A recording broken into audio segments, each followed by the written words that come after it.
Hi, ఈరోజు మనము veg paneer biryani చేస్తున్నాము.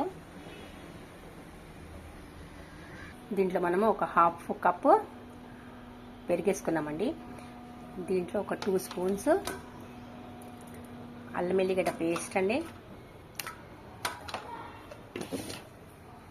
దీంట్లో ఒక పావు స్పూన్ పసుపు అండి, ఒక హాఫ్ స్పూన్ రెడ్ చిల్లీ, ఇంకా తగినంత ఉప్పు వేసుకోవాలండి.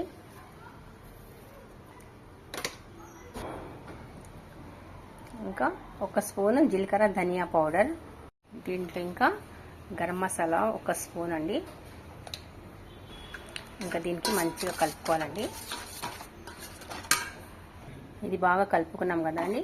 ఇంకా దీంట్లో ఈ వెజిటేబుల్స్ వేసేసేయాలండి. వెజిటేబుల్స్ వేసినాక ఒక్క నిమ్మకాయ పిండాలండి.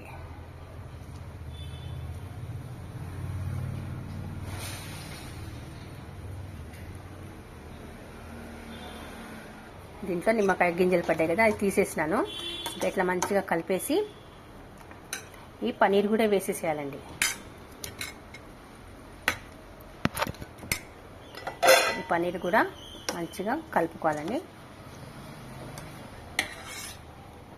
దీంట్లో కొత్తిమీర కూడా వేసేసి ఇట్లా బాగా కలిపేసి, ఇదిగోండి ఇలా కలిపేసినాం కదా, ఇది హాఫ్ అన్ అవర్ కోసం మూత పెట్టి పెట్టేసానండి సైడ్కి. బ్రౌన్ ఆనియన్స్ వేయించుకోవాలండి. బ్రౌన్ ఆనియన్స్ కోసం నేను 2 ఆనియన్స్ కట్ చేసి పెట్టుకున్నాను. ఇది బాస్మతి బియ్యం అండి, ఒక 2 కప్స్ అండి. ఒక 15 మినిట్స్ నానబెట్టుకోవాలి. ఈ బ్రౌన్ ఆనియన్స్ కూడా దీంట్లో వేసేసుకొని మూత పెట్టి పెట్టేసేయాలండి.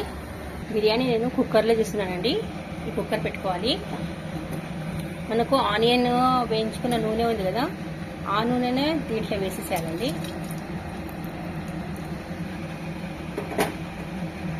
తర్వాత దీంట్లో ఈ మసాలాలు వేసుకోవాలండి. హోల్ గరం మసాలా అండి ఇది. ఇదిగోండి ఇలా వేయించిన తర్వాత మనము ఇదంతా పెరుగుతో కలుపుకున్న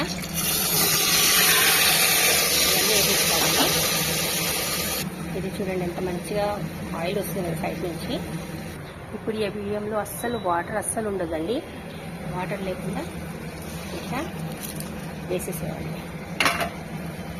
బియ్యం వేసేసాం కదా, కొత్తిమీర ఇంకా ఈ ఆనియన్స్ కూడా వేసేసేయాలండి. ఈ ఆనియన్స్ కూడా వేసేసేయాలి. మీడియం ఫ్లేమ్లో ఒక్కటే విజిల్ రానివ్వాలండి, ఒక్కటే విజిల్. దీంట్లో ఇప్పుడు చల్లనీళ్ళు పోయకండి, వేడి నీళ్ళే పోయాలి. ఇది కూడా నేను అందాజాగా పోస్తున్నాను. చాలు.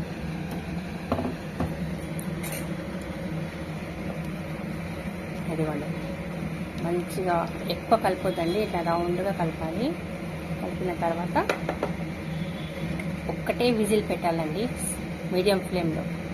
ఇది కుంకుమ కలిపిన పాలండి, ఇది లాస్ట్లో పోయాలండి. ఇదిగోండి చూసారు కదా వెజ్ బిర్యానీ. ఇంకా దీంట్లో పైనుంచి నెయ్యి వేయాలండి. నెయ్యి వేసి ఇది కుంకుమ పువ్వు, ఇది రోజ్ వాటర్ అండి. ఇంకా మూత పెట్టాలండి. ఇదిగోండి ఇలా మంచిగా అయింది కదా. ఇప్పుడు మనం ఎక్కువ కలిపొద్దండి దీనికి. చూసారండి veg biryani raita ready. Veg dum biryani కుక్కర్లో ఒకసారి మీరు ట్రై చేసి చూడండి. చాలా ఇదిగోండి పలుకులుగా ఎట్లా మంచిగా వచ్చిందో చాలా బాగా వస్తుందండి. Thank you, bye.